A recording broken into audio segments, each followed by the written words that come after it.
Square Enix has been on a roll with remakes lately, but which ones are actually worth your time? I've ranked 10 of my favorites to help you figure out which ones to dive into first. Which remake do you think will take the top spot? I'm Lexi, and I love talking about JRPGs, indies, and niche titles. Let's get right into it. Crisis Core Final Fantasy VII Reunion kicks things off at number 10, and what a remake this is! I remember playing the original on the PSP and really liking its take on real-time combat. The Reunion version builds on that foundation, using the character models and areas from the Final Fantasy VII Remake trilogy. Battles are faster and flashier, but still keep the same strategy that made the original fun. The story happens before Final Fantasy VII and follows Zack Fair, a fan favorite finally getting the spotlight. You see his rise through Soldier, his friendship with Sephiroth and Genesis, and what Shinra's Mako energy is doing to the world. It's a story about ambition, loyalty, and heartbreak that sets the stage for the main game. Admittedly, the PSP version felt stiff, but Reunion gave me the best kind of nostalgia. It shows how a remake can refresh a game without losing what made it special. That's why Crisis Core Final Fantasy VII Reunion, and every remake on this list, is worth playing. Crisis Core Final Fantasy VII Reunion is available on PS4, PS5, Xbox One, Series X and S, Switch, and PC.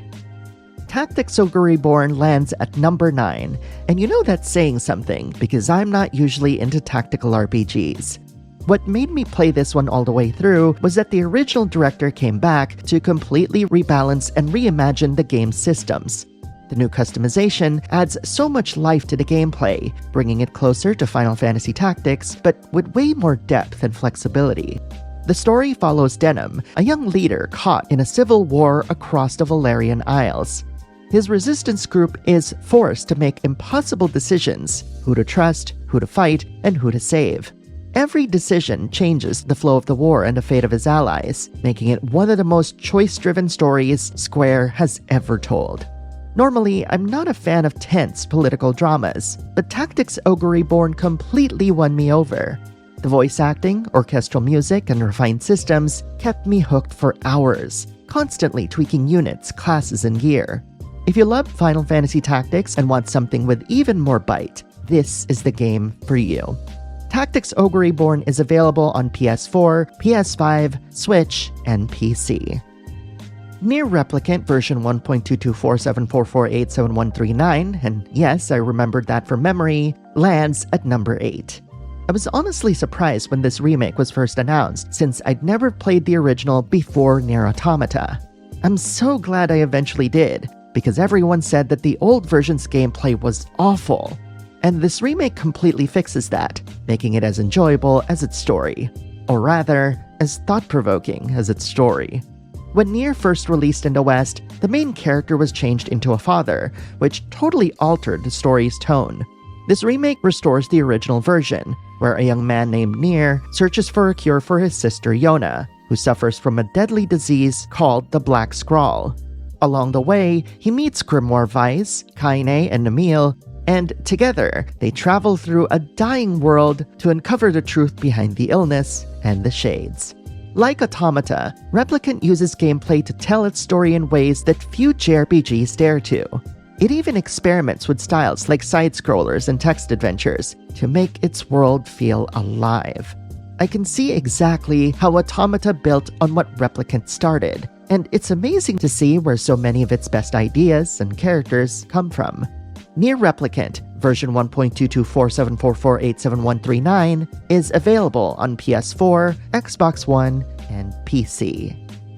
Final Fantasy VII Remake plus Rebirth, not yet the full trilogy, lands at number 7 because it's one of the boldest projects Square Enix has ever attempted.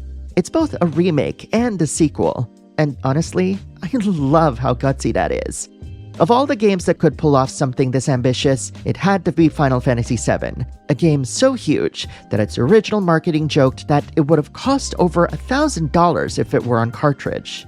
The story follows Cloud Strife, a former soldier who joins Avalanche, a group fighting the Shinra Company for draining the planet's life energy. What starts as an eco-war soon becomes a battle against Sephiroth, a fallen hero trying to siphon the planet's energy. The remakes rebuild the entire world from the ground up. In Remake, you feel the massive scale of Midgar as you look up at the city towering above you. And in Rebirth, you finally get to explore that same world across open fields and distant regions. What I love most is how these games fix what the original couldn't. The localization is sharper, and the characters feel more alive. Jesse, Biggs, Wedge, even Zack. The hybrid combat system also hits the perfect balance once it clicks. It's a full-on celebration of one of gaming's greatest stories, and it makes me excited to see how Square Enix wraps it all up. Final Fantasy VII Remake and Rebirth are out on PS5, Xbox Series X and S, Switch 2, and PC. Not every game is on each platform yet, but they'll be coming soon. Live Alive lands at number 6 because it's one of those games the West never got until now, brought to life through the magic of HD 2D. When I played it, I was amazed by how far ahead of its time it felt for an early SNES title. It twisted the JRPG formula in ways no one expected, turning it into a fighting game, a stealth game, and even a sci-fi chapter, straight out of Alien Isolation, that features no combat at all. Like Octopath Traveler and Saga, Live Alive is a true anthology, a mix of different worlds and playstyles that somehow fit together into one epic adventure. It eventually circles back to a turn-based system, blending tactical movement with a unique turn order grid that would later inspire the combat in Parasite Eve. What I love most is how much this game influenced Squaresoft afterward.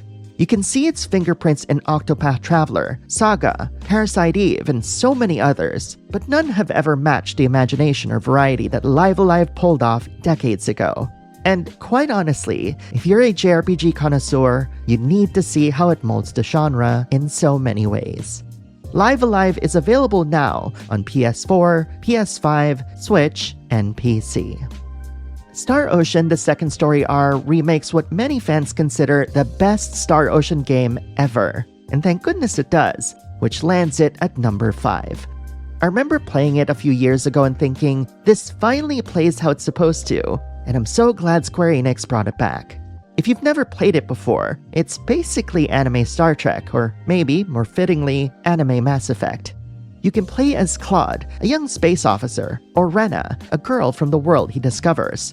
What starts as a medieval-style RPG quickly expands into new planets and futuristic settings. One of the biggest improvements is how the remake simplifies the original's crafting system, which used to be nearly impossible to grasp. It's still complex, but it's now far easier to use and ties directly into combat and character growth. The world looks stunning, with full 3D environments replacing the old static backgrounds, and new voice acting and modern tweaks make the story and battles flow better than ever. Honestly, I wish every Star Ocean game got this kind of remake. Star Ocean: The Second Story R is available on PS4, PS5, Switch, and PC. Trials of Mana takes the number 4 spot because this is one of those games I didn't hesitate to replay right after finishing. I just had to see the other endings. While I still miss the original multiplayer, the smart changes in this remake make the game feel fresh, fast, and modern, easily becoming one of my favorite Mana games ever made. You choose 3 of 6 characters, each with their own story and reason to fight. Guided by the spirits of the Mana Tree, you set out to retrieve the Sword of Mana before the world falls apart. Each character grows alongside you, and you can switch between them at any time. The real-time combat feels lively and fast, and the Return of the Ring system lets you pause the action to issue commands. Each hero also has branching classes that change how they play, keeping battles exciting. Hearing those reorchestrated mana tracks brought me right back to the days of Secret of Mana. It reminded me why I fell in love with JRPGs in the first place, not because of endless systems, but because of that pure sense of adventure. The Trials of Mana remake is available on PS4, Xbox Series X and S, Switch, and PC. Romancing Saga 2: Revenge of the Seven takes the number 3 spot. Because as much as I love Trials of Mana, my heart always goes back to turn-based JRPGs. And as someone who played the original, Revenge of the Seven enhances it in every way, raising it to a level that surpasses even the best Saga games, while still keeping what made the original so special. I'd even go far as to say that it's now my favorite Saga game ever made. you play as the ruler of Avalon, leading an empire that stretches across generations. Long ago, 7 heroes saved the world, but now they've returned, corrupted by power, and threatened the very world they sought to save.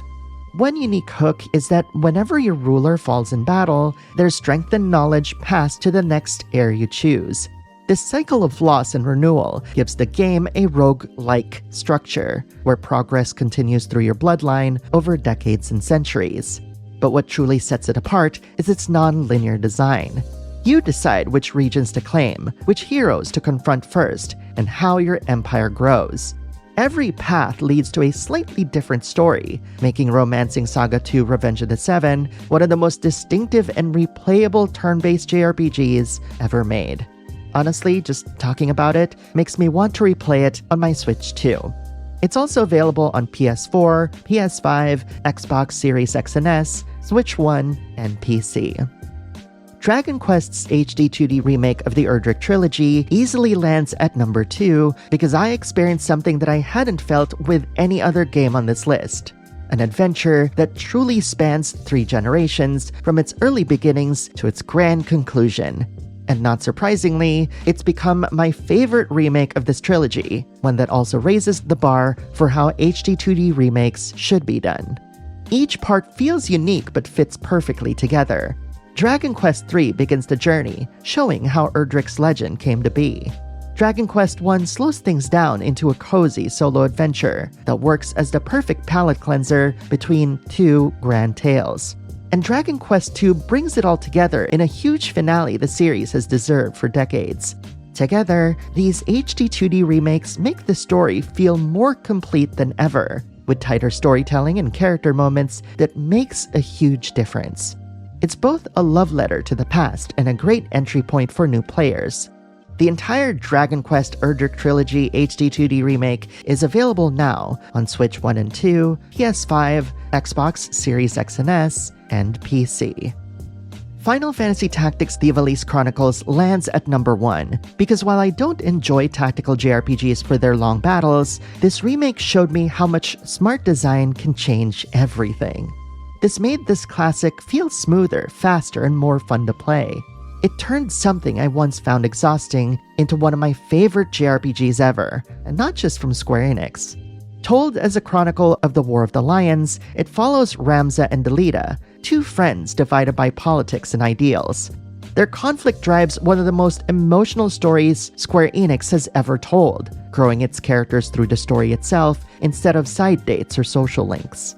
The new dialogue and voice acting add weight to every scene and pull you deeper into their world. The remake expands the chronicle, rebalances jobs and skills, and adds autosaves that fix the original's rough spots while keeping its intense tactical battles intact.